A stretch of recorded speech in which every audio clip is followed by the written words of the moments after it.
Yeah. Okay, so we're going to officially call the meeting to order. Welcome, everyone. Thank you all for coming. So we'll do our roll call.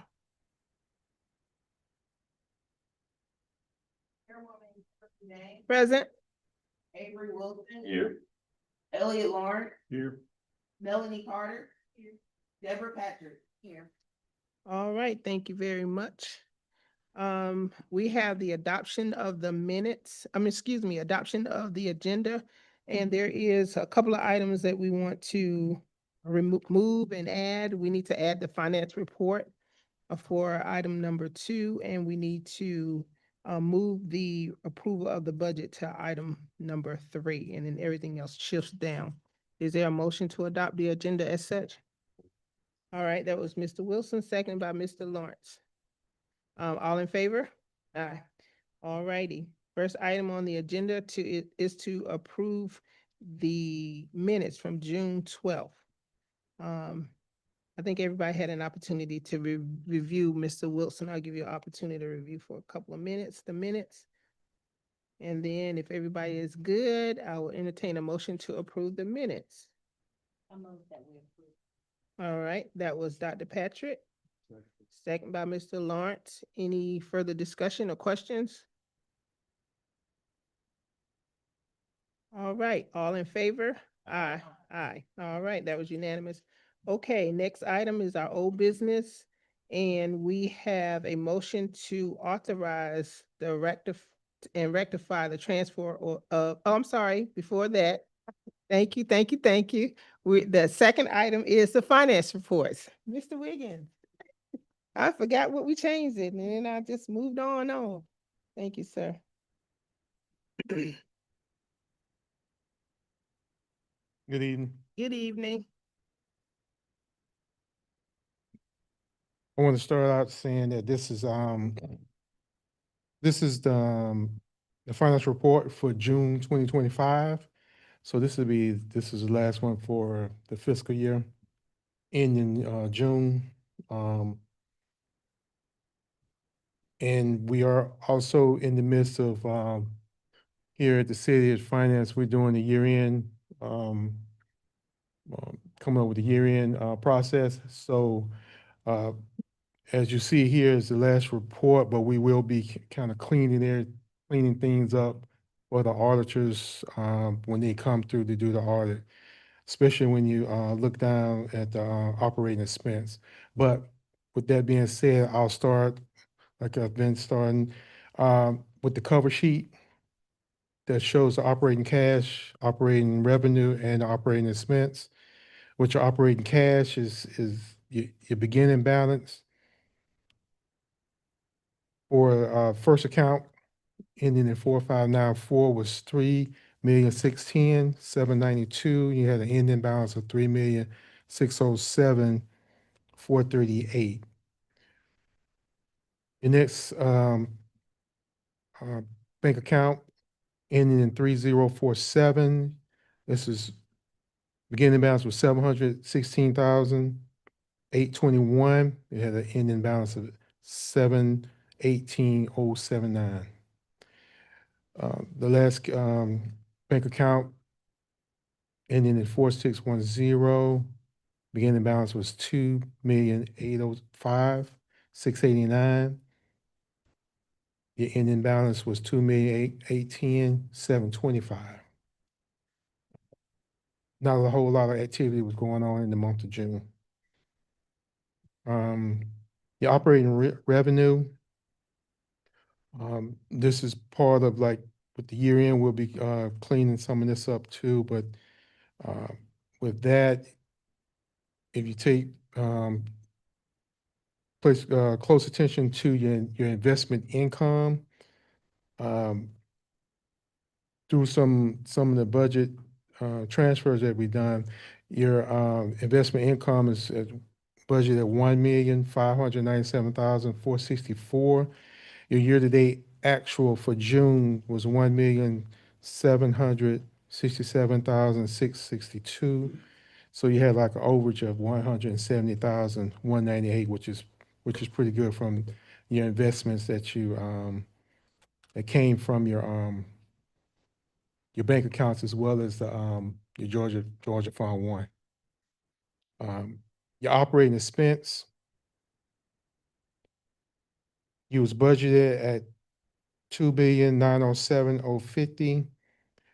You had a budget, balance of 1,212,320.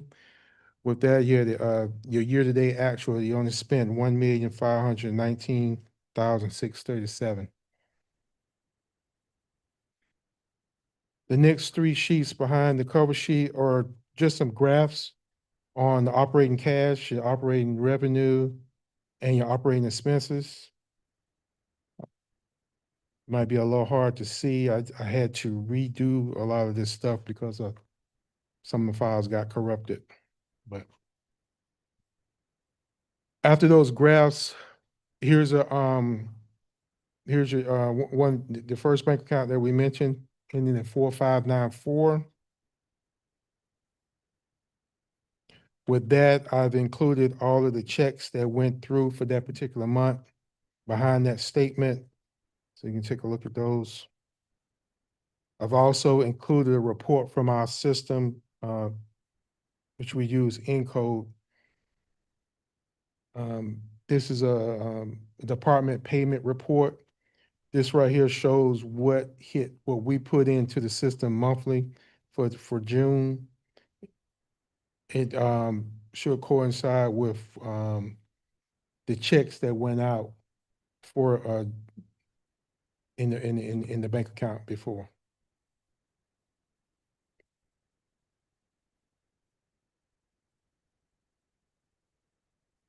The next one, I also include your second bank account, which is ending in 3047, as well as the last bank account ending in 4610.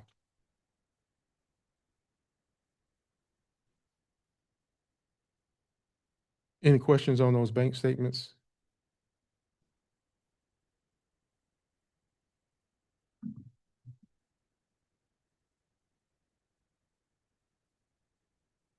All right.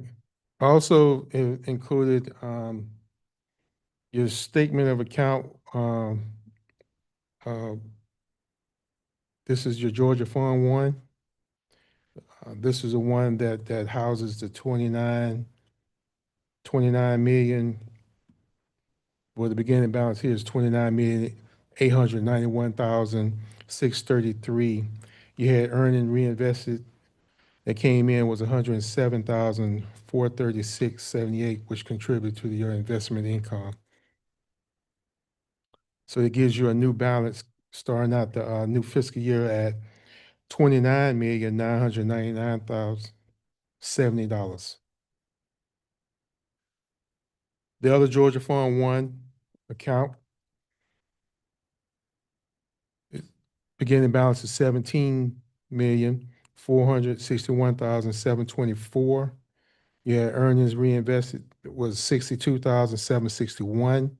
That also contributed to your investment income, which gives you a balance starting out the year at 17,524,485.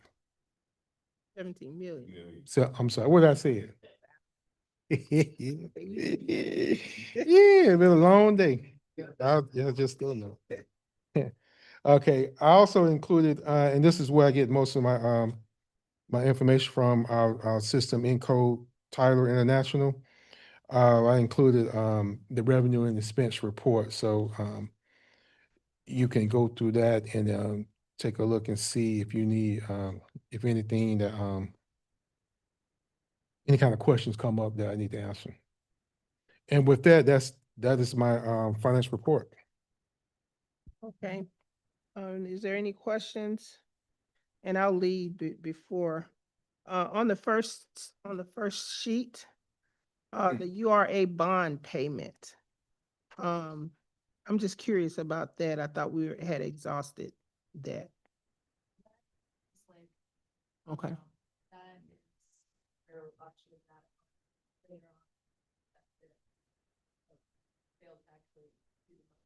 Okay. Okay. Yeah. So it's, the Or is it, so it's not, okay, so it's not the 1,100,000 that Mm. budget item, it's actually the ratification, 434. Okay. Well, because that particular line item there, hopefully, we might do some changes coming up for the new year.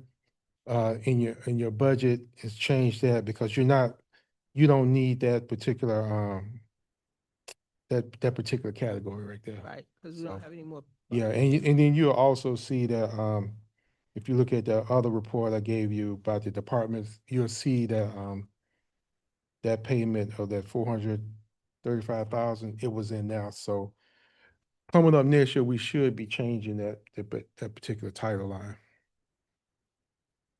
Right now, I know it's an item, it's an item on the agenda to transfer it. So what would it be, would it categorize under, I guess, is my question. Is there an item that it would be, could it be cost of sale? Yeah, it's probably better to be thrown in capital outlay. Yeah, that type of category needs to be in capital outlay.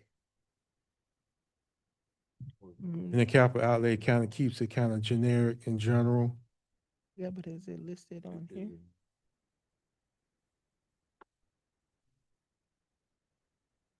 Oh, there it is, yeah. Okay. Any other questions from the board?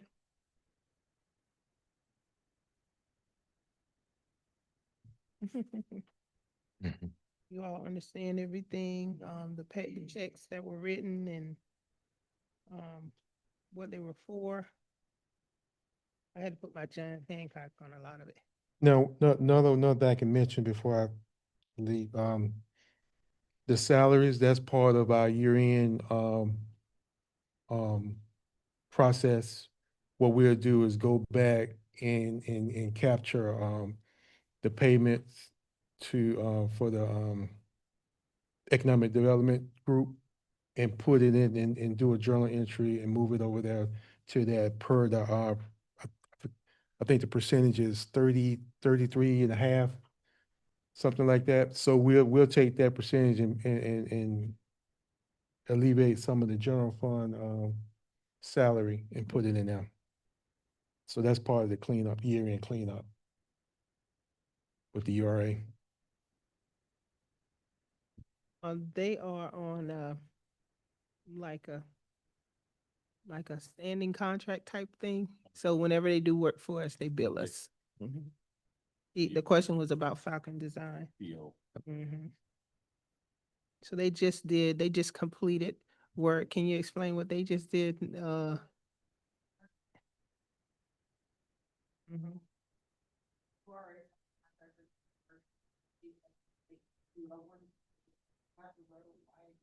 But it's a project that deal for the road. Yeah. They're the engineers that. Was that not the, project they just, that we just, okay?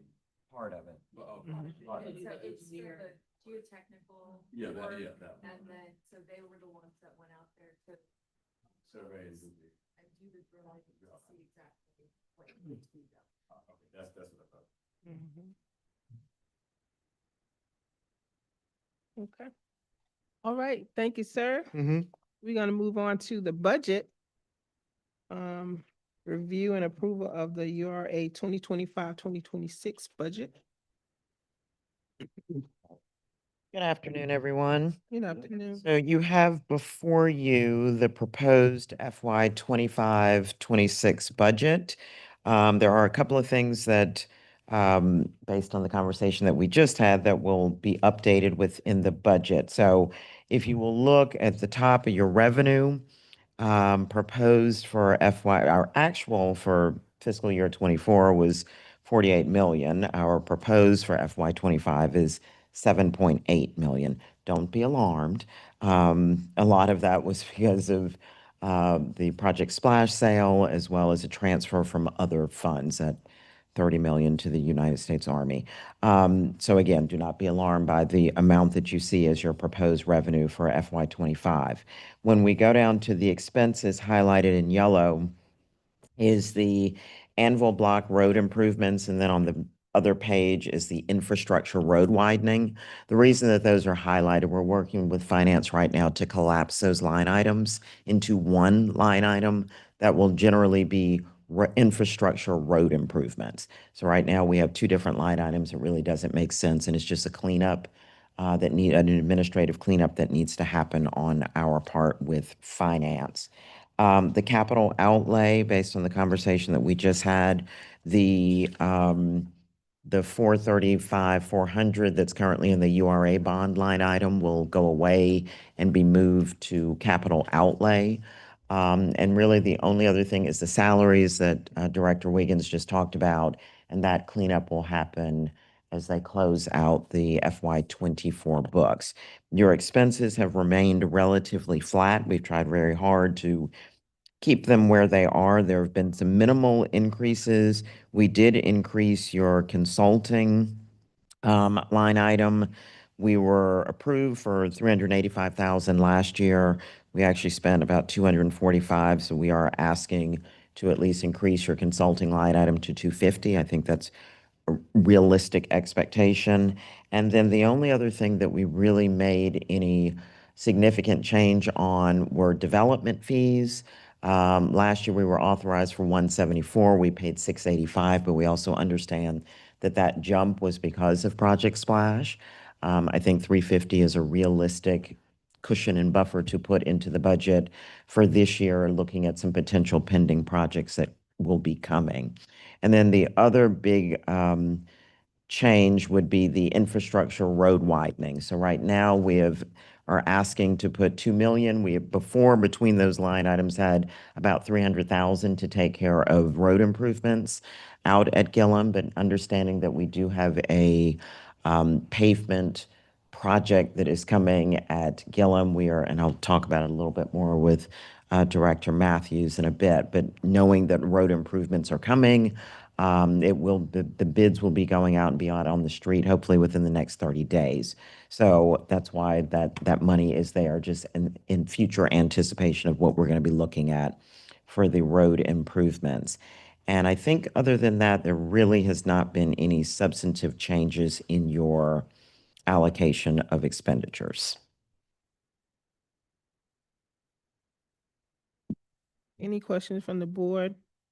I do have a question. Last month meeting, we talked about, the paraphernalia. For Yes, the ma'am. board. So two things. We did, if you look at line, I think that's 23, computer equipment and maintenance, we did leave that flat, and that is to cover, we've already purchased the iPads, but this is to cover the email and service for those iPads. We've left it deliberately flat, but the cost for your URA swag, for lack of a better way of saying it, we do have money in public relations, so it can come out of there. We also have left money in advertising, so it can come out of there. And then we also could pull it out of, help me, Sharice, professional services.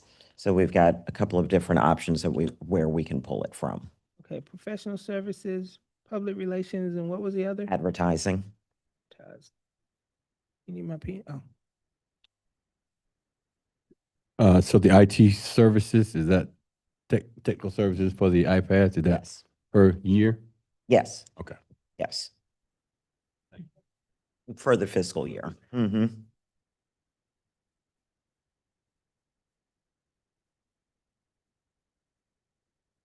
Any other questions from the board?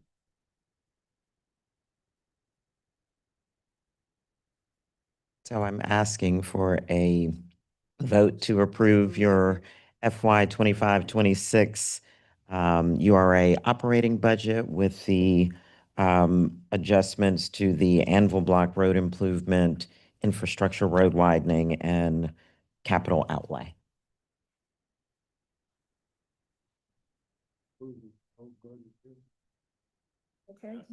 Okay, that was Mr. Lawrence and Mr. Wilson. Any further discussion? One other question I do have. Yes, ma'am.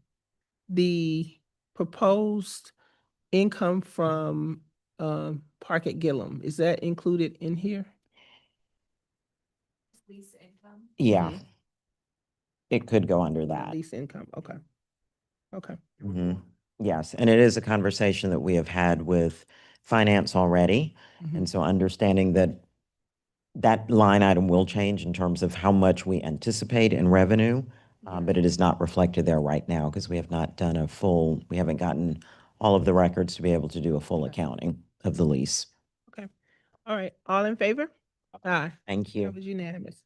All right, thank you very much. Moving on to our old business, we have a motion to authorize and rectify the transfer of $435,400 to Forest Park from Envia Block condemnation. I think Attorney Mercicardi mentioned that before.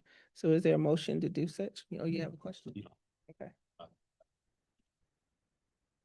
Is there a motion to approve? So moved. All right, all right. Wilson and Lawrence. Any further questions? All right, all in favor? All right, that was unanimous. Okay. Next item on the agenda is the URA Development Site Review by TSW. And I think this one is mine, I think. Oh, wait, is there another one somewhere? Okay. Thank you. Good afternoon, everyone. Good afternoon. Yeah, I'm the representative from TSW. My name is Gia Lee. I do have a presentation, I believe, yeah. They're helping me to pull it up, but I do have a couple of packages, yeah, on the table. So you can see the sites. I've been here, twice already, I believe one in April and one in May to presented the kind of the first stage of this study. So tonight I'm here to give you an update about the progress we have made. Um,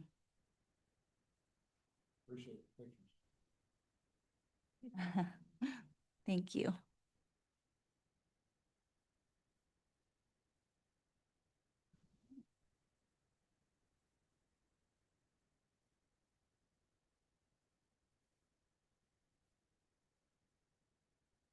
So just a little background, we were hired by the URA to look at City of Forest Park's existing urban redevelopment area boundary and looking at potential expansion, and based on the identifying 4 different sites for potential development.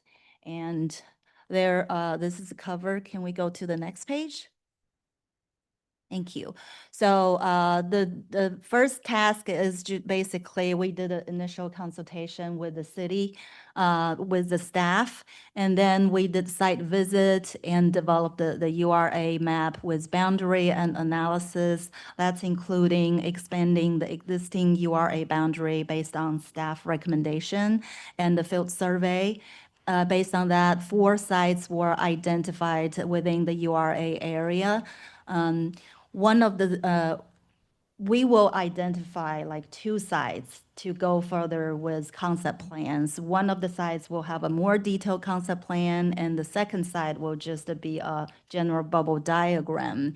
We have presented those 4 sites, and 1 major site have been identified to move forward to do the concept plan.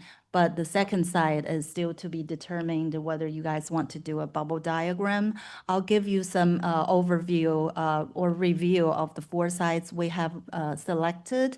So this is the general URA area, which is highlighted. It's kind of a mirrored L shape along Forest Park. Excuse me one second. It's in your agenda, you all. Look at your agenda. Oh, yes, you will have that. Look. It's a smaller version. Yeah, it's in the agenda. Just keep flipping in your agenda. And you'll get to the same slide. I apologize. You make No problem. So 4 sites are identified. Basically, Site A is along Forest Parkway, and 3 additional sites, yeah, are along forgot the name, the road. Yeah, that's right. So next page, please. Okay, so site A, which is the highest priority site identified by you all, it is a site located with a frontage on Forest Parkway and Springdale Road. And also on the back is Central Avenue, and it's kind of adjacent to the existing railroad. Initially, we identified 7.45 acres, which is the highlighted area, but we also noticed that there is an additional vacant parcel, I mean, vacant property at the corner of Springdale Road and Forest Parkway. So we're talking about potential looking at that parcel as well. This site is mostly vacant and easy to develop. Most of the parcels are already controlled by URA. That's why it's the highest priority. So next page, please. This is just an aerial overview to give you a better idea of what the site is looking like today. Next page, please. So since the URA has identified this site as the priority site, we have developed a couple of concept plans for this site. Generally, they fall into like two scenarios. So this is scenario one, just assuming URA will not be able to acquire the corner parcel, what we will do for this site. Generally, because Forest Parkway is kind of the gateway into City of Forest Park, and it's feasible to do commercial along Forest Parkway. That's why we put those red buildings along Forest Parkway and created an entry boulevard between those buildings and coming into the site. And behind those commercial buildings, we will have mixed use. Oh, yeah, thank you. Yeah, it's great. Just, okay, right, Dodd. Okay, great, thank you. So those are the commercial properties we recommended along Forest Parkway. They are generally like one-story retail, like boutique shops or restaurant along Forest Parkway. And then we created this entry roadway into the development. Along with this entry boulevard, we have two mixed-use building.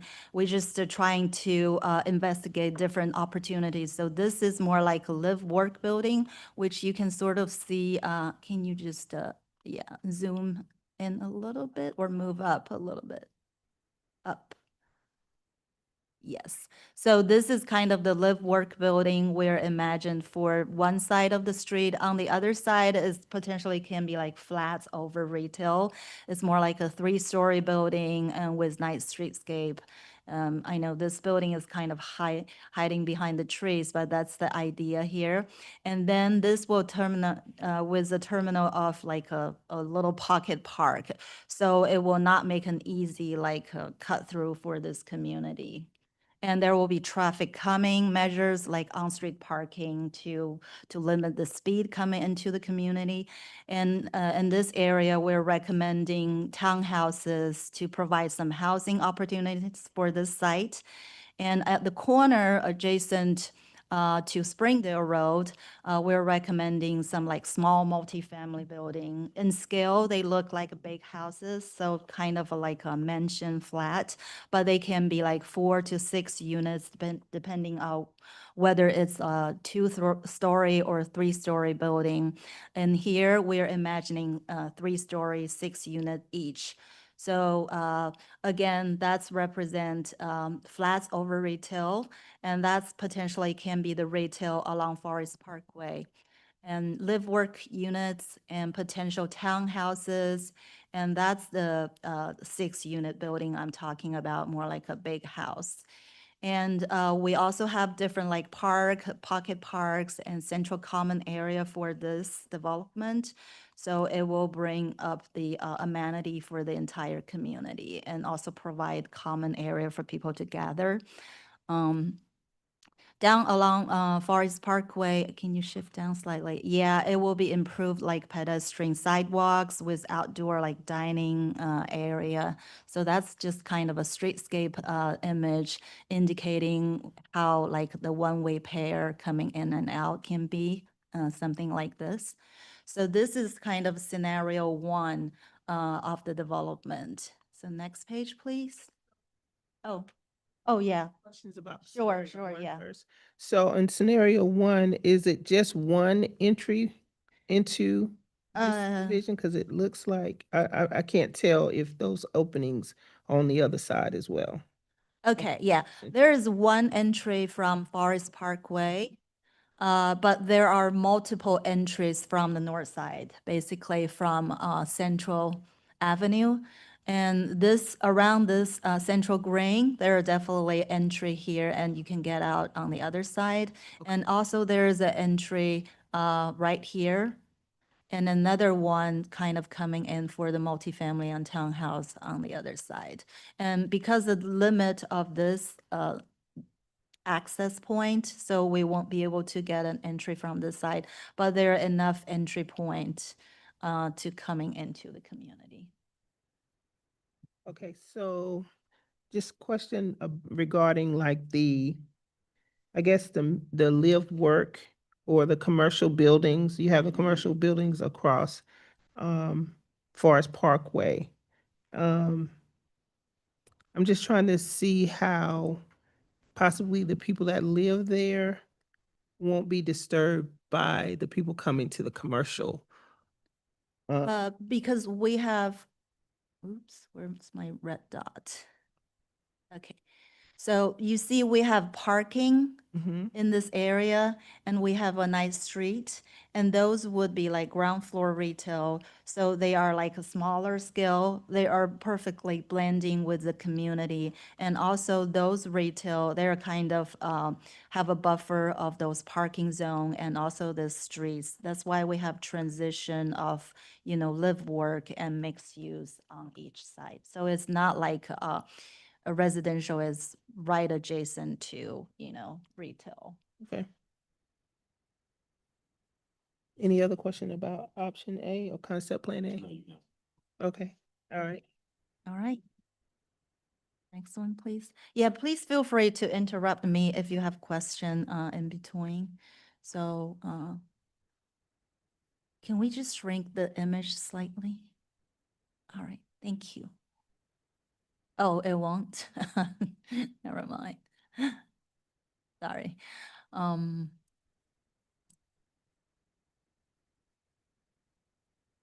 Oh, you turn it sideways. Yeah, it's good this way. Sorry. Okay, yeah, just next page, please. I believe, yeah, this is so this is the second scenario. So in this scenario, we are looking at what if we can ideally acquire this corner parcel? What will help us to get this to a slightly different plan? Well, definitely with this corner parcel, this corner will be mostly important because we always know the corner works better for commercial. So we kind of put the mixed-use building at the corner and just taking advantage of this angle here, we create a public like plaza green space. So this is more geared towards for outdoor dining or public gathering or small like festival activities here. And those would be ground floor retail with flats above potentially 2-story. And on the back, we're thinking about transitioning down the scale of development into like 2-story, like a small multifamily buildings, which will have potentially 4 units per building. But on the other side, we kind of keep the southern entrance from Forest Parkway, but it's probably slightly shifted from the previous plan. But with a park open space, this can serve as the buffer between the residential development on the other side and the mixed-use development. So as a nice transition, but also provide public gathering space. And coming in, I think this plan is better because it doesn't have it's more relatively straight, cutting across this development. This one, you either go left coming out to Springdale Road or to right and come out to Central Avenue. So again, this one have three major access, one on Forest Parkway, one on Central, one on Springdale. But it does have like alley accesses on Central Parkway as well. For other residential, we're thinking about provide some variety, consider some cottages along with townhouses. I mean, you don't have to shift this, but in your package, you can see from top, again, we have some believe mixed-use buildings, potentially two-story above ground floor retail. And the B is, B image is kind of indicating the commercial, what it will look like, and an image to show how those like 4 units, multifamily can look like, an image for a common area and potential townhouses facing green space. Oh, yeah, please. What is? This piece of parcel that we don't own, what is that now? I believe previously it's a old like car shop place. Yeah, right now it's just a vacant building. Oh, so it's the old Evan Toyota. It's across the street from Evan, the old, okay.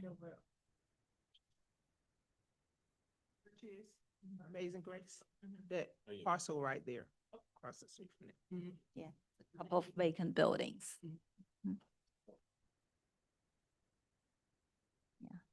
And that's just the image about some townhouses again and how the open space for this area can look like.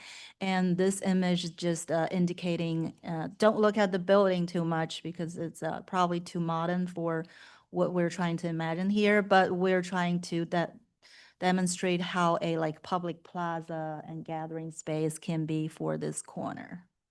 Yeah. So this one is more of for the corner right here. We are taking the approach what we normally call a more vertical mixed use, where you have flats above residential, above commercial uses. But we understand that sometimes some developer doesn't like to do those vertical mixed use because probably more costly and have more regulation requirements. So that's why we developed another option, which is next page, which is, The parking, is that where's the parking? the parking is here. That's the surface parking for this area. And we are also thinking to provide some on-street parking along Central Avenue. One thing is the parking can adding a further like barrier between the railroad and the development, and with a nice streetscape as well, which, yeah, some of the units or guests can park along the street as well. And the internal streets here also can have a few on-street parking spaces. So for example, your townhomes in the E area, Mhm. where are they parking? Is there parking Those within there? townhouses, they actually have. Oh, they have their own parking, garage. g- Yeah, garage. Have parking. their own like two-car garage. Got you. Okay, now I understand. Yeah, for townhouse and cottages, they have their Own own parking. built-in parking, and the on-street parking can serve as their guest parking. But for this area, mostly those small multifamily and mixed use, they will be parking in this area. I understand now. Okay, thank you. Okay, so moving along to this plan, it's similar to the previous plan, but again, we're taking more of an approach of horizontal mixed use, which in the plan, each building has its individual use. So along here, it will be like a pure, like a retail, small village type of setting here. Generally one-story retail or restaurant, again with the plaza. And because those will not have like an upper story residential, so we can make those buildings slightly taller, make them 3 stories, which bump up from 4 units per building to 6 units per building. But the parking will work the same to both serve the commercial here and the residential. And the rest here, we're just thinking about just to show you a different scenario of what if you just do all townhouses and it can still work within this plan. So again, some images demonstrating different like public spaces, like commercial with plaza and different kind of, retail and townhouse prototypes. Any questions for this plan? Attorney Matricardi, I have a question. Years ago, we were going to make this the fire department headquarters, so forth. Do we have to do anything to clean up the minutes to show that, hey, we didn't forget something? So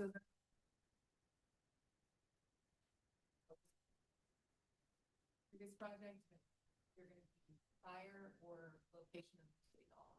And so the new city hall plans have changed and have been adopted by the council, so that would be, It was our bailiwick when we made it the fire department, so we don't have to do anything like that.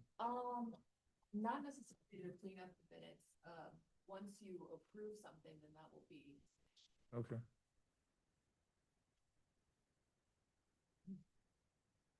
Any other questions? So basically, initially in the contract, we're talking about, we provide the preliminary plan. So these are our preliminary concept plan. They're not the final. So because I think the next step is to finalize the concept plan. So we have like 3 different options. I would recommend you to look at those plans and choose an option, or maybe give us comments like, I want to mix Plan B's cottages with Plan C or something, so we can finalize and produce a rendering. And more importantly, we will provide like a 3D rendering to illustrate how actually this development will look like in 3 dimension. Potentially, I think we'll provide 2 to 3 renderings from different perspective, both on street level and from area view perspective. So that's the next step. So, Ms. James, before we get to that next step, the Office of Economic Development will take these concept plans and present them to Planning and Community Development. Fortunately, this area has been zoned to allow for, and it has been rezoned as an urban village, which does allow for cottage courts. There are going to be some parking considerations that we need to be mindful of how many parking spaces that we need to provide based on the square footage of commercial and the type of residential that's there. But so I think both of these trains can come together at the same time, that we have Planning and Community Development review and provide their substantive recommendations, so then we can have a true working concept plan. Yeah. All right.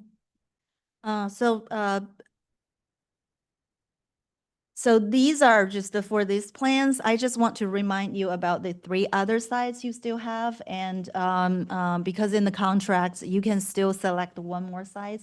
We won't do a more detailed plan like this, but we can do a bubble diagram to give you some like ballpark figures and program about potentially what that site can be. So this is Site B, Clayton Plaza on Jonesboro Road. So it's kind of a existing shopping plaza, about a little over 10 acres. We reviewed it last time. This one is relatively viable comparing to the other shopping plaza site, which is the next page, please. Oh, this is the aerial photo of the Clayton Plaza. So next page, please. Yeah, the third site, which is the second shopping center we're looking at, is this A to Z outlet shopping center. This one about the same size as the other one, but the difference is the previous one is just a 1 parcel, but this one is like 1 major parcel with 5 or 6 out parcels. So it has to be assembled to be able to consider redevelopment. But we can take a phasing strategy. Yeah, that's what it looks like. And the next slides, please. The last but not the least site is mostly vacant. It's actually comprised of two parcels. It's along Jonesboro Road, 4176 is the address. Both vacant, but there is a significant grading elevation difference. The front parcel is lower and the back parcel is sitting up high. So among those three, if you still would like to consider choosing one for a bubble diagram, and we can do that.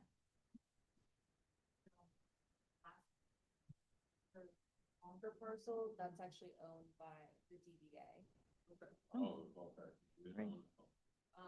So that could be like a joint leverage. Okay. All right, any questions or comments from the board? You go back to, let's see, which one is this one? Hold on. I think it's C. Site C. Yeah. Yes. Go back one page or something. Yes. No. That, you have the right one, this one. Yeah, the map. Where is this exactly? This is the intersection of, sorry, can't see. What's that street? That's Jonesboro Road and, okay. Oh, got you. Storage facility, okay. Oh, they just built that storage facility, okay. Oh, Yeah, that's why it me. looks like that. All right, thank you. You just built that. Kind of the middle part of Jonesboro Road, yeah. This one. Oh. Yeah, this one. That's the new one. From aerial photo. All right, do you have any other, anything else to present? No, that's Okay, it. all right, perfect. All right, Thank you very so much. what we will do is, under the direction of our, interim economic development director, we will, make sure that staff has an opportunity to review these, and I will also ask the board to take these home and kind of review it yourself and just kind of see, what you, like. We will hold off on doing anything else as far as the other site that was proposed, because I think this one, when we decided on it, was because it was ours anyway. We didn't have to put any more money or think about, getting some outside influence to make a decision for us. So we'll just stick with, the information that you've given us, and then we'll get staff to look at it as well. And then we'll have them contact you when we're ready to talk some more. Yeah, sounds that great. sound I good? guess the major one is to decide whether to include that corner parcel.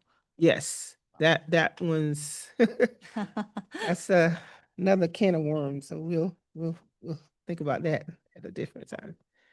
Thank you so much. Thank you. All right. So we have a review and approval of the line easement, the distribution line easement. Attorney Metzger.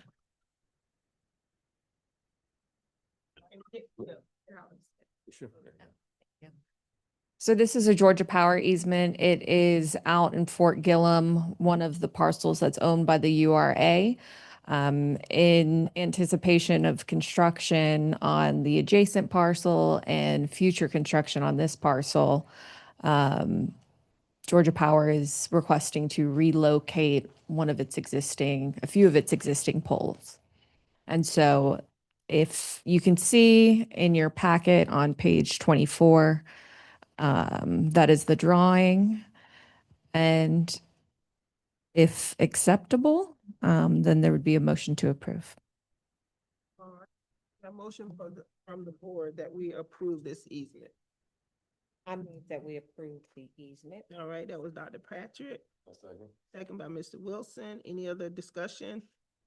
All in favor? Aye. That was unanimous. All righty. The review and update of the Gillum Road assessment.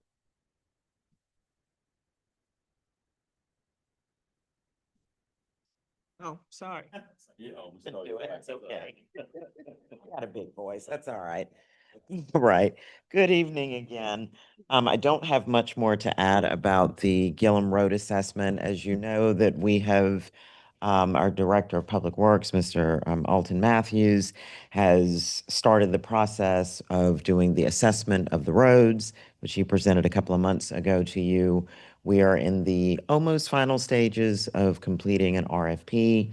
We have been working with Clayton County because we needed to go through a couple of location maps. So now that we have that, I think the RFP is almost done.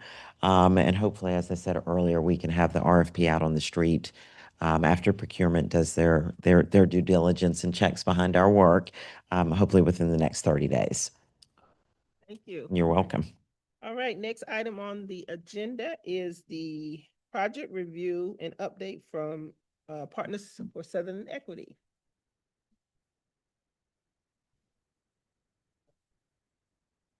Good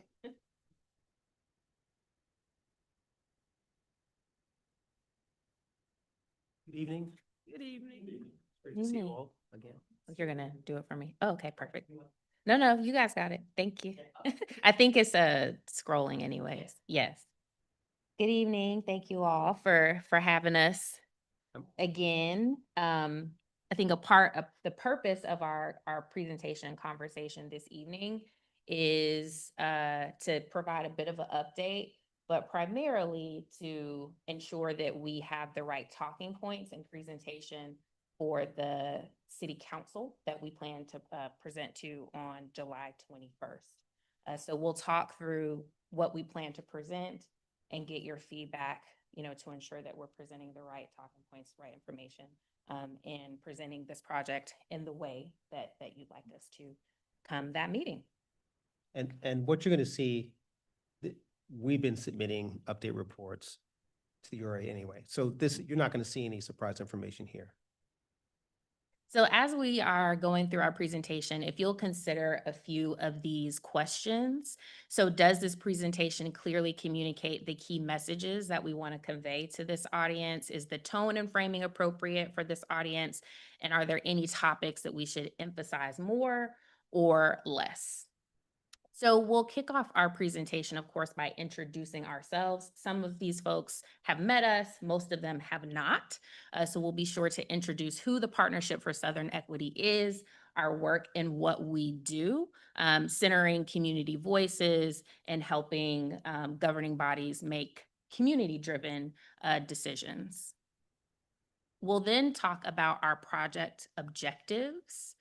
So we'll talk a bit about the background of this particular site and how PSC got involved. So we'll share a little bit later. You'll see some of the kind of preliminary findings that we'll talk about.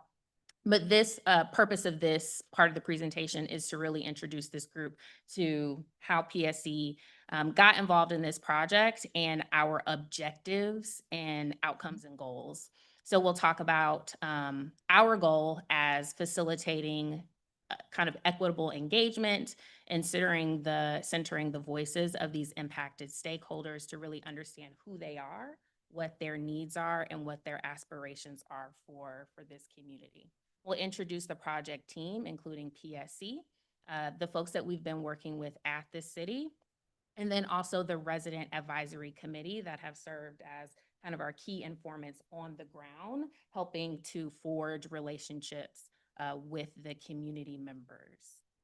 We'll talk about our project objectives, which are laid out in our scope of work. So ensuring that our process is equitable, it's transparent, it's inclusive of all perspectives and those who live in the community. We are collecting both quantitative and qualitative data through surveys, through community listening sessions, and one-on-one conversations. We are also identifying opportunities to mitigate resident hardships by understanding how they may be impacted by the future decisions for this site, and then equipping this board with robust data and insights that can help guide those future decisions, including case studies of other sites that have been redeveloped like this one. We'll move into our project activities to date, covering them by phase. So starting with the first phase, which started in January and will conclude in July.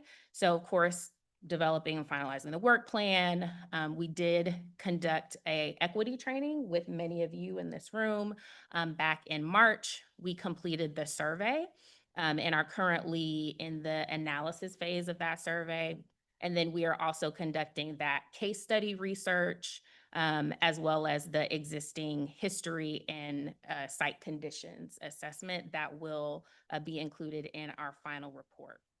In phase two was really our community engagement, which we kicked off in March and will continue through the end of this partnership. So we formed a resident advisory committee with about 10 residents that we meet with bi-weekly in those conversations. They're serving as key informants, but they are also helping us forge relationships with the community. They've been kind of our foot soldiers. They've gone door to door. They've helped gather information and really inform us on some of the things that are going on that are a bit more nuanced and not necessarily documented in the paperwork that we've been able to obtain. With their support, we developed a communications strategy to ensure that we're able to engage effectively with all of the residents. And then, of course, conducting our community engagement activities. The key community engagement activities that we've completed to date, first, we, of course, introduced ourselves through that door-to-door campaign with an introductory letter. We held a community block party with the support of the economic development team, which we had good turnout. A couple of you were in the room for that as well. And then we held our first community meeting in June and had a great turnout there to really begin to continue to understand the perspectives and document the concerns, the challenges, and the hopes for the residents in this community. We completed that survey design with about 43% response rate from leaseholders, which is a good sample size for us to be able to conclude our findings. Of course, we talked about that resident advisory committee. And then our next community meeting is this month, July 24th. In that meeting, we will present our findings to the community to say, hey, these are the activities that we've completed with you to date. Here's what we heard. Did we get it right? Is there anything that we're missing? This is what we're delivering to the city, and we want to make sure that it does accurately reflect your perspectives. And then to conclude our project in phase three, from July to October, we'll be presenting our community findings report, which we are set to deliver a draft to the economic development team next week, as well as continuing that technical assistance advisement. So as decisions are made, that PSC is still serving as the key kind of touch point for the residents in delivering those decisions and communications through the channels that we've established over the last couple of months. So I'll pass it to Kazim to share a bit about the preliminary findings that we'll be prepared to share with council on the 21st. Kazim? Thank you, Jennifer.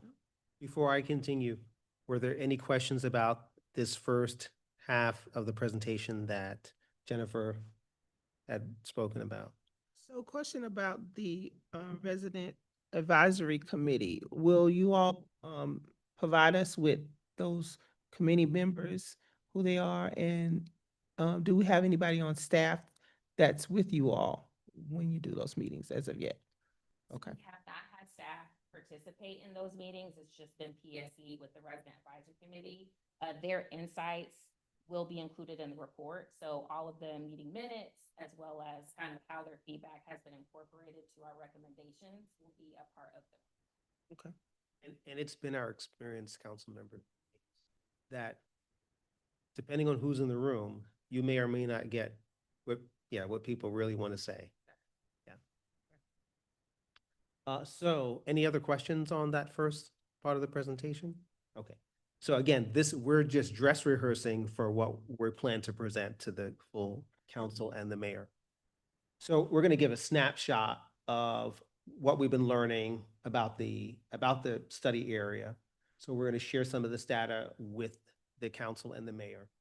So 31.26 to 34.34 acres roughly is this study area. 113 of 125 units are reported to be occupied currently as of March 2025. I don't know if there's a more recent update since the last, okay, so we're working on this one. Thank you, council. The average rent that we were able to glean from the documentation and just some feedback from folks is $611.93 per month. And we're talking about units that are 2 to 3 bedroom, some are flats, so simplexes, others are duplexes, so they have a second level. So when we're thinking about average cost of rent, it covers these types of units, so that'll be information available.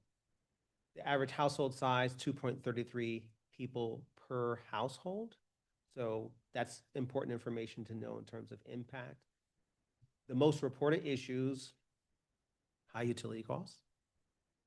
Missing insulation is a huge one. That outdated windows, that's another sort of energy mitigation opportunity there. Accessibility, so for those who have aged in place, they're no longer able to utilize the stairs going up and down, or maybe they've taken on the disability since moving in, so they may need some assistance with either retrofitting or relocating to a one-level unit. Pest problems, so some folks have reported pest problems.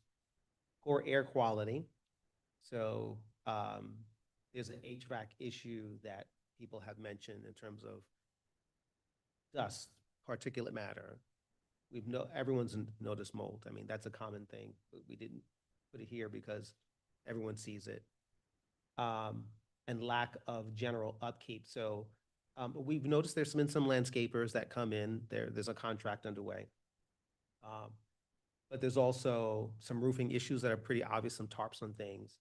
The quality of the sidewalks and streets need to get addressed. So, those are some obvious things.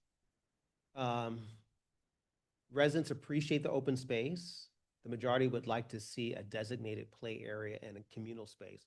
So the space is great. There's that baseball field that we had the event at, which I just imagine back in the day when they first developed the Weary houses, that was really a gathering place for folks. And it'd be nice to sort of, reclaim that and restore that.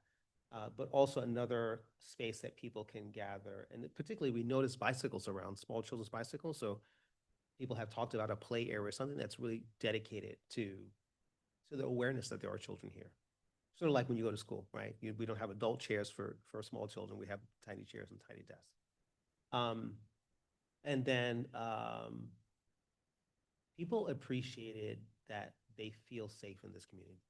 They feel connected with their neighbor, which is, I mean, there's places just around here that, if you go outside of here, people aren't saying that, but here people shared this common sense of, I feel safe, I know my neighbors, it's quiet, it's peaceful, outside of Amazon and the truck washing and things that go on in the back and the guys playing the music.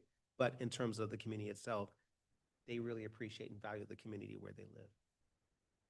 Next slide. So what we've heard, so these are some of the data that we've been getting back, and some of that Jennifer has referenced already in terms of the respondents, the 51 completed surveys of what we estimate to be 112 active leases.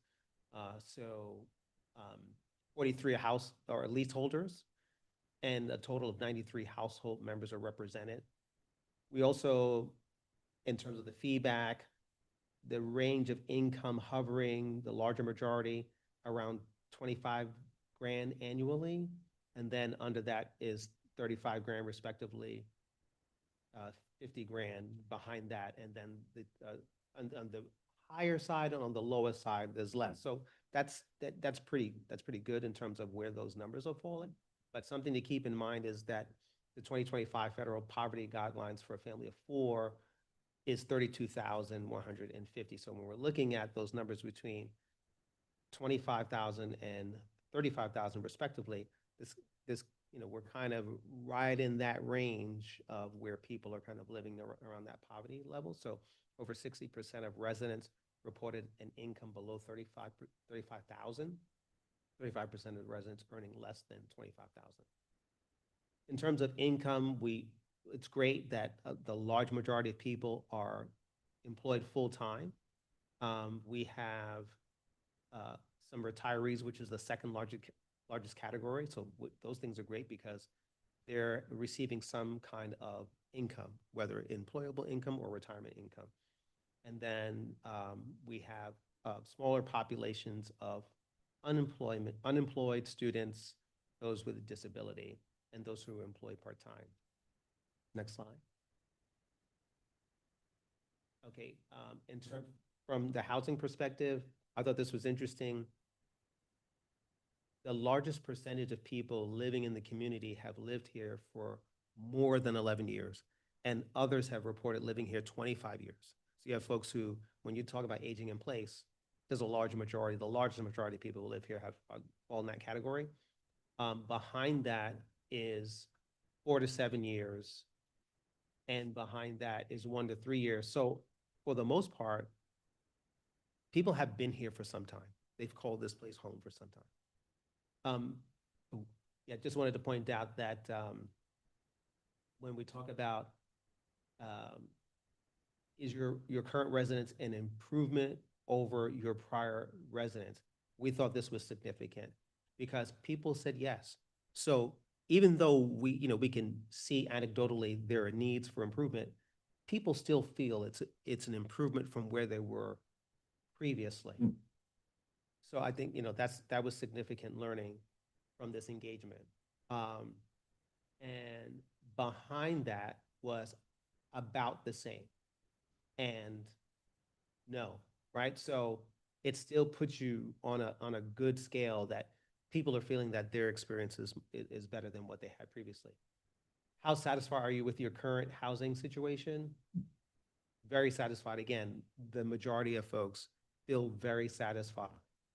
And then behind that is somewhat satisfied. So I think those are very important data stats to reflect on. In terms of what we've heard in terms of goals and aspirations, bringing the living conditions to more livable. And again, I just referenced some of those things. So renovated space, paint, appliances, fixtures, lightings, cabinets, counters, et cetera, rank the highest in terms of what people are looking for. Right behind that, community space, because people feel it's a sense of community. They feel like they need a place where community can naturally gather. Playgrounds are a great place, parks that are curated that way. The ballpark that I referenced before, also another great place. Next slide. And then fears and concerns, so things we've heard from people, eviction and displacement. For us, there's an extreme concern over eviction from their current living conditions. Lack of affordable housing options external to here is also an extreme concern. Higher rent and utility cost outside, and also in a transition potentially to a new property manager, there's also a high concern about how is this going to affect my current rental agreement or my current rent arrangement. And then loss of community. So again, whatever impact the decision is going to be, whether people stay or leave, there's going to be a loss of community. When you've lived in a community for 10 plus years and you have to run to the store, there's an emergency. Folks here have said, I can leave my children with this person.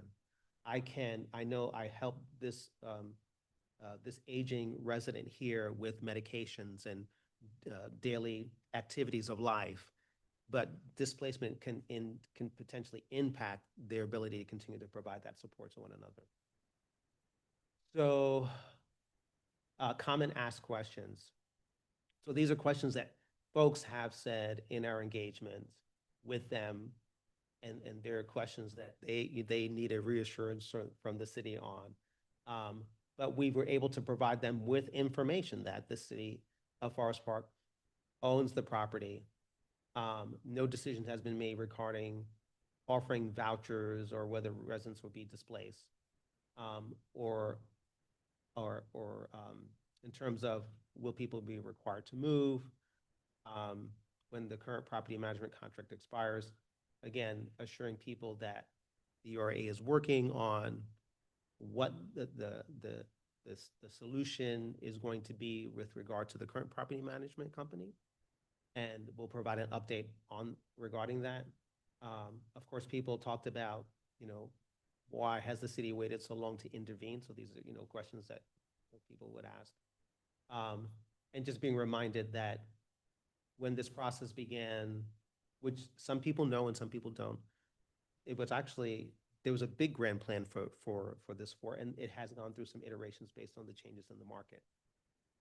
We're at this place and the URA is working together to make sure that there is a plan for the future for them.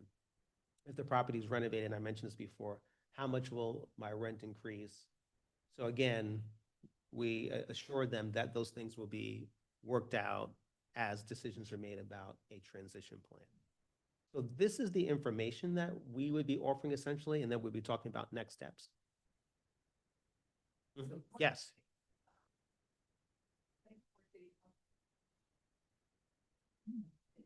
Okay. Change it to URA. Okay. All right. I know Phoebe has that behind me. She's grabbing that note. I appreciate that, counsel. Get that right. If someone said, what? We own it. Okay. And part of that was they were confused whether Paul and Philip owned it. And we had to assure them, no, they don't own it.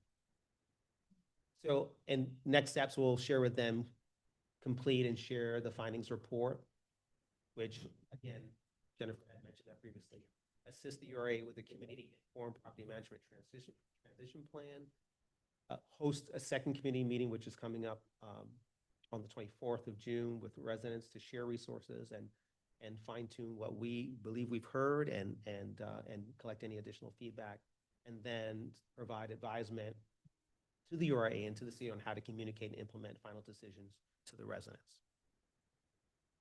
And then we'll have a question and answer period. Yes. I have a couple of questions. You mentioned 113 residences were occupied or something? 112. 112. The rest of those, are they livable or are they just? So that's a great question because we were looking at some of the documents. I believe the last we read was like 6 were uninhabitable. They were used as storage. We'll see. 6 Yeah, were used as storage. Yes, and the others, it It didn't didn't provide. indicate. Does it deteriorate it's bad or what? So so without physically seeing, if someone's using what would otherwise be a revenue generator for storage, we would assume it's not livable.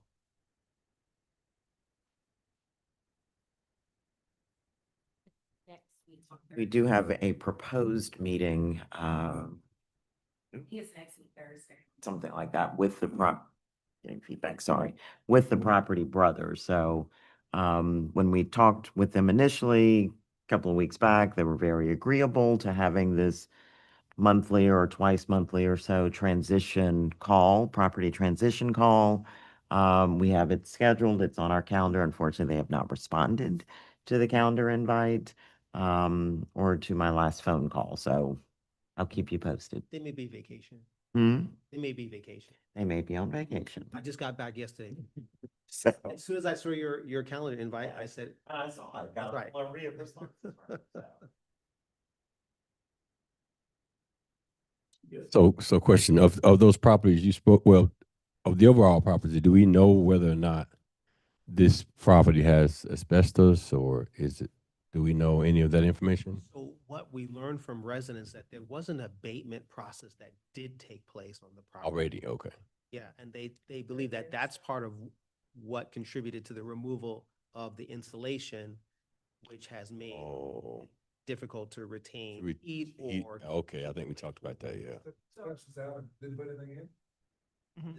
This is what's been communicated to us from residents who live in the area. I have a question. The feeling of safety, does that come from active police enforcement and riding by, or does it come from neighborly? Neighbor. From what we've heard, it's been neighborly, people looking out for each other. Do we have any idea how many police interventions with the neighbors that there have been, calls or? No one has mentioned. We can get that from the. Yeah.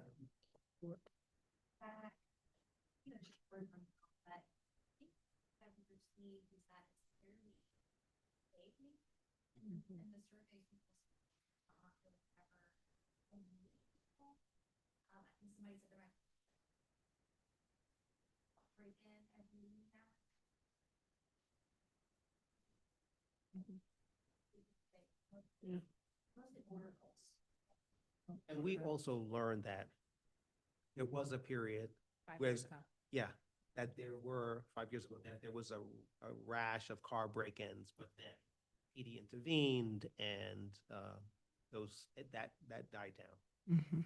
And we can always pull, have our police chief pull some things. My question for you is the findings report that you're gonna deliver to us, what's included in that findings report, other than the stuff that you talked about here? Will we know like the conditions, the number of vacancies, will we know that kind of information from your findings report when you deliver it? Yeah, we're gonna give you as much information as we can get from people. Okay. We're trying to use what the current property management company is giving us, Mhm. and then insights from people actually living there. Okay. They've been great because when we were doing the door-to-door, the residents would say, oh, no, that's been vacant for so long. Mhm. Or, that person moved out yesterday. This one's still here. It looks vacant, but that actually is occupied. So we've been getting some it. insights from residents because they live there and so Mhm. they know what the property is like. So the documented version and then so the anecdotal, we live here Gotcha. and we're reconciling that information. Okay, great. 50 years ago, when I went to Forest Park High School, Holland Park community went to Forest Park. I don't know whether they went to middle school or elementary. Is it still Forest Park, or do we know it's still Forest Park? Okay, well, that's good. That means you're Yep. involved. Yep. Any other questions? Awesome. Thank you. I think what you're going to present to the council is great. I'm looking forward to them getting the information. And thank you all for what you do.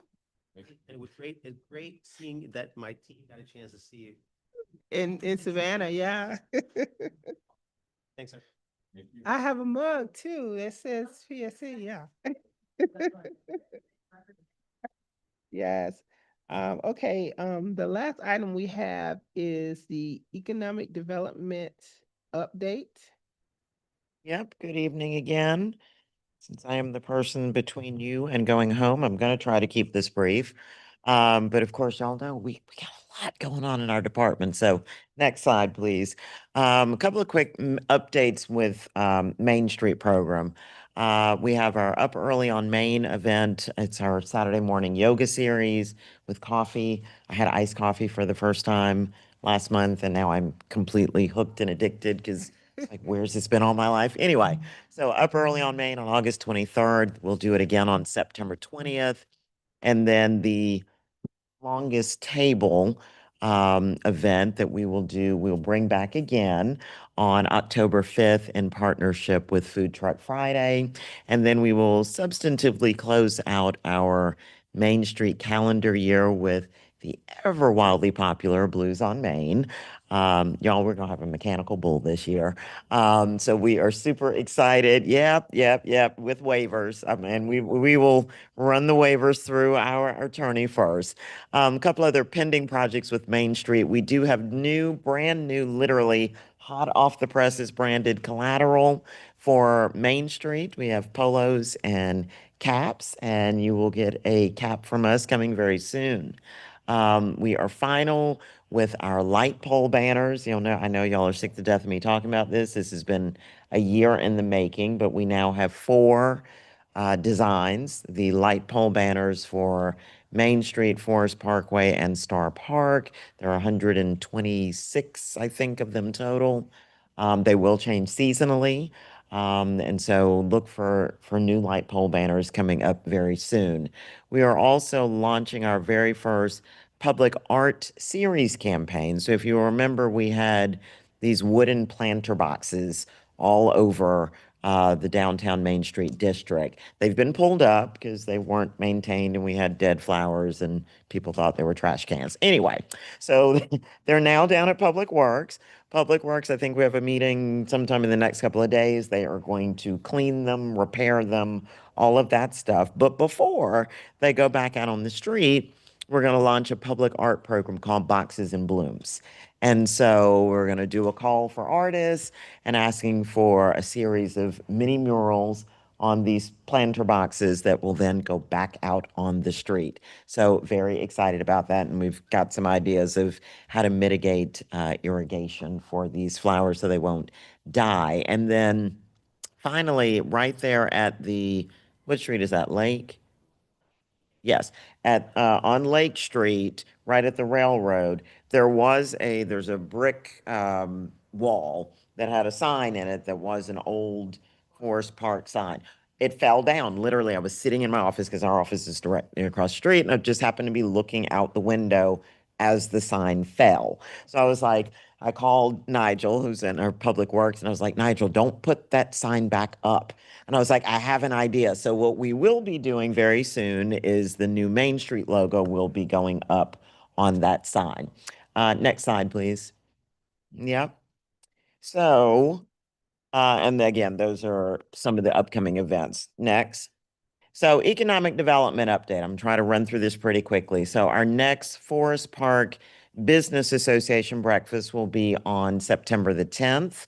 Our end of year Forest Park Business Breakfast, I believe it's going to be in November. It might be December. However, this year we're going to try something a little bit different and to engage our business community in a different way. So we are proposing to do end of year business awards. We will recognize all of the new businesses that have come into our community over the last year, as well as those that have hit milestones of I've been open 5 years, 10 years, et cetera, et cetera.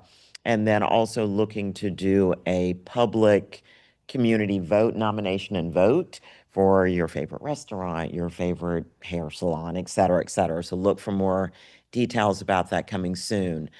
Film Forest Park, we're still working with Blue Star Studios in doing some cross promotion of our film opportunities here in the city and doing some updates to just Film Forest Park as a whole. We've been working with Russell Landscape. They are based out of Marietta, but they are looking to do an expansion and have a second headquarters here in Forest Park. We have identified two properties for them, and I think they're pretty close. They like both of them, but I'll keep you posted and hoping that they are able to land here in Forest Park.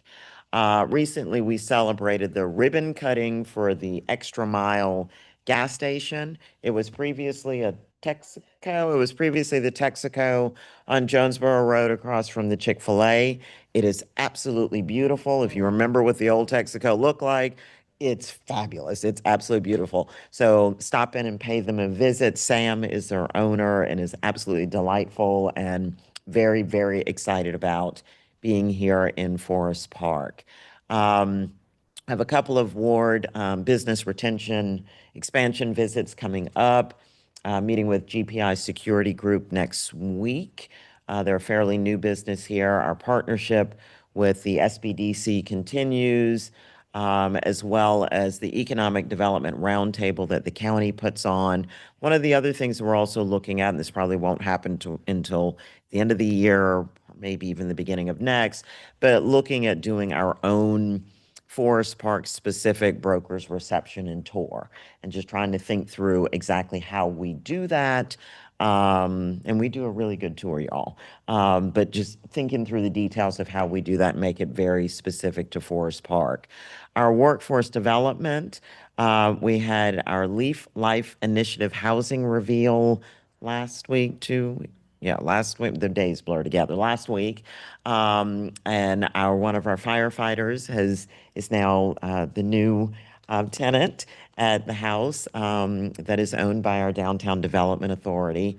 We are also partnering with Councilwoman Latressa Akins Wells on a job fair on August the 14th that will be held in the gym.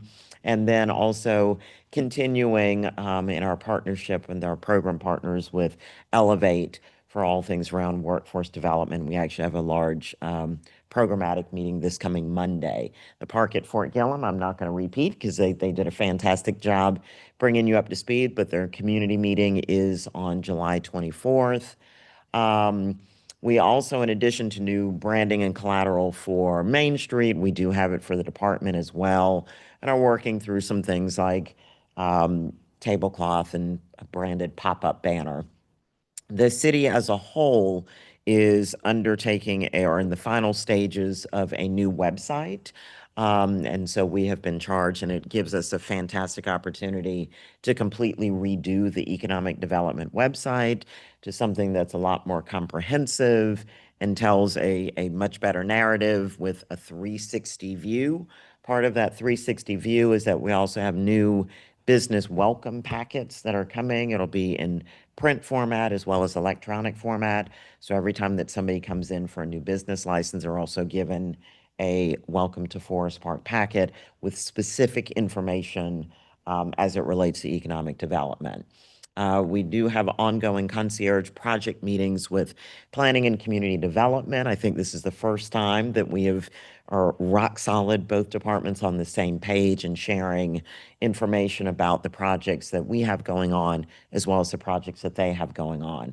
And then the other thing we're working on right now is updating signs. Hopefully within the next 30 days, you will start to see true lease development signs on our parcels that we own, particularly here in the Main Street District. Again, kind of this repetitiveness of here's what we have.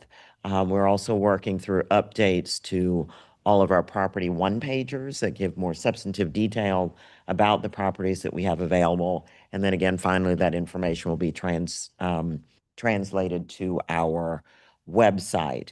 We had a visit earlier this afternoon with Maker Studio and toured their factory over on Sylvan Road, kind of in that area. They are looking to expand their headquarters to Forest Park.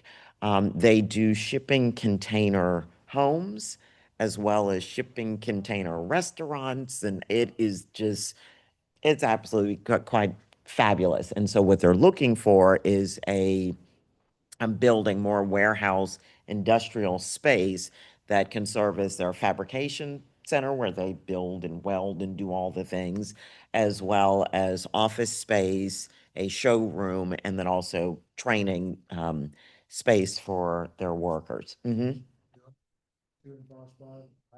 They do not. So part of the reason that we also took the tour today was that we took our principal planner with us, because I was like, we don't currently have modular homes or particularly container homes, but it is something that we've been talking about, or PCD has been considering for quite some time. It's just at this point, they would go forward with doing a text amendment similar to what they did to allow the urban village and the cottage courts, but they need to narrow in a little bit more of exactly where in the city could we allow something like that. Yeah. Next slide.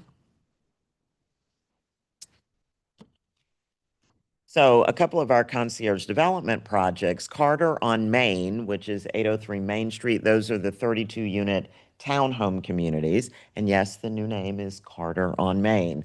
So I believe there's an easement agreement that still needs to be finalized. And then they are resubmitting their updated plans because they made some changes to their exterior. Carter on Scott, no relation, is on 0 Scott Road. Those are 17 single-family homes that will be coming to our community, and that should be a P. Their land disturbance permit is pending. MARTA, the OEM station on Old Dixie, the demolition has already started. And if you drive down that way, you will see they've got big signs on the exterior. Cherry Street will be 6 single-family homes. They have already received their building permit for 3, and so they're planning to do a phased approach where they will build 3 homes first, sell those 3, and then in the second phase, they'll do the final 3. Florence on Main, this is the Presswick development, is 760, 770 Main Street.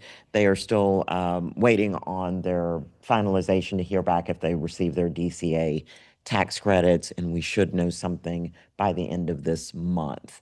Couple of other things, let's see. 1035 Main Street is a proposed co-working flex space. They're waiting, or PCD is waiting on finalization of their application to go before the Urban Design Review Board.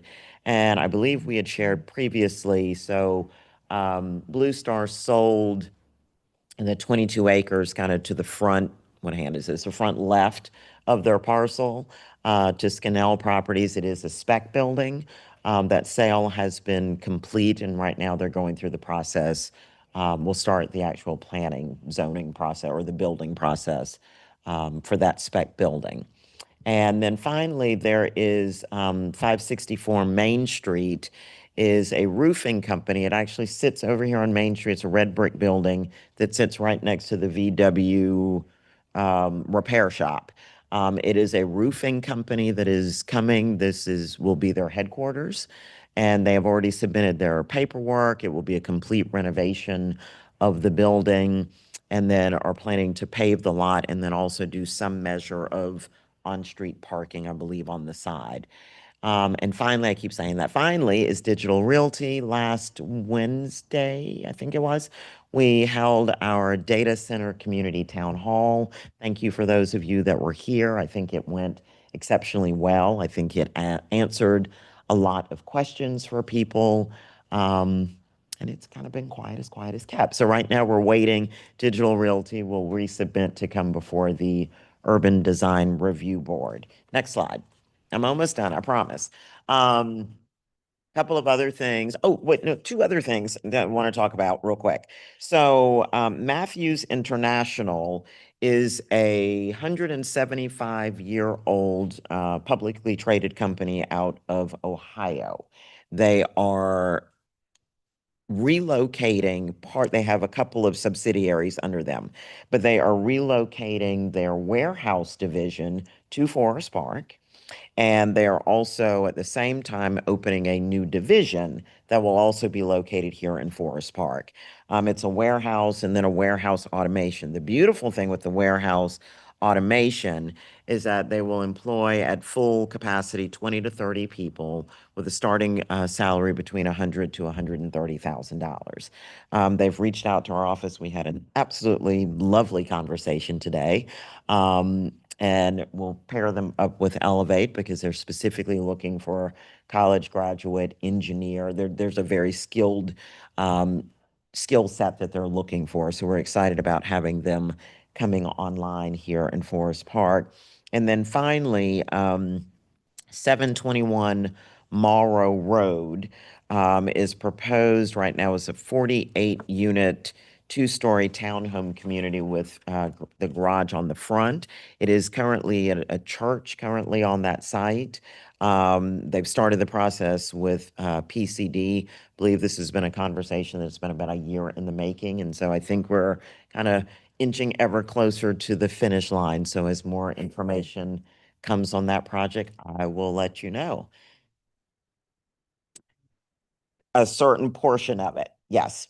It literally, it skirts the line. So the part of their parcel sits in Forest Park. The rest of it, there's a very thin line there, and there's a piece of it that's in Morrow and the rest of it that's in unincorporated. But the piece that for this townhome development is in Forest Park. What did I just tell you? 421? 721. 721. And that's all I got for today. Any questions? Yes, sir. People know using the word concierge, Mm-hmm. how does that impact what goes on in the building? What's So what that means is it's not an exclusivity or not an what is the word I'm looking for? Everybody gets treated the same way. However, there are projects, particularly projects that are related, that are city projects, URA, DDA, DA projects, or city projects as a whole, larger scale projects that have multiple pieces and entities to it that we go the extra mile in kind of walking through the process. And so making sure that as those projects come in, that our staff is aware, the entire PCD staff is aware, and that we constantly are in the loop of anything that is going on. Project Splash would be a perfect example of that. Right, not with the customers. Correct, correct. Yep. We're gonna hand walk you through the whole process. Yeah, good. We got good stuff happening. Thank you so much. Yes, yes, yes, yes. All right, well, I think that is it, right? We don't have any. Oh.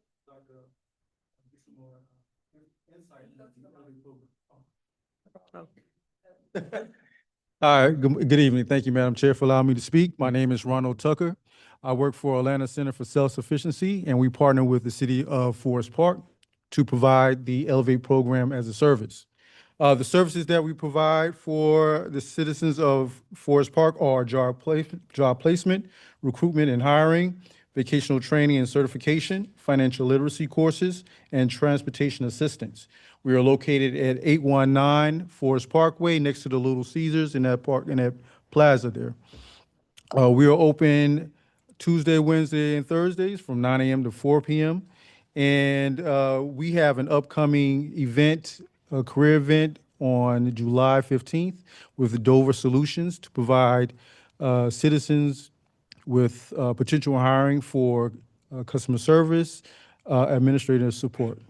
So I will give that information to Ms. Warrior so she can send that information out to you.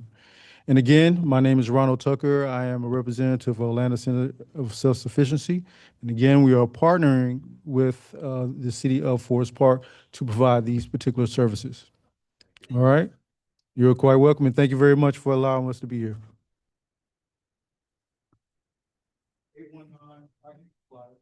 Yeah, it's right over there in the Little Caesars. Well, you haven't been. Next door. Literally next to Little Caesars. Okay, that's at our new Thanks, sir. economic development workforce development that we have. I have a couple people that I referred to them already, so. All right, well, meeting adjourned.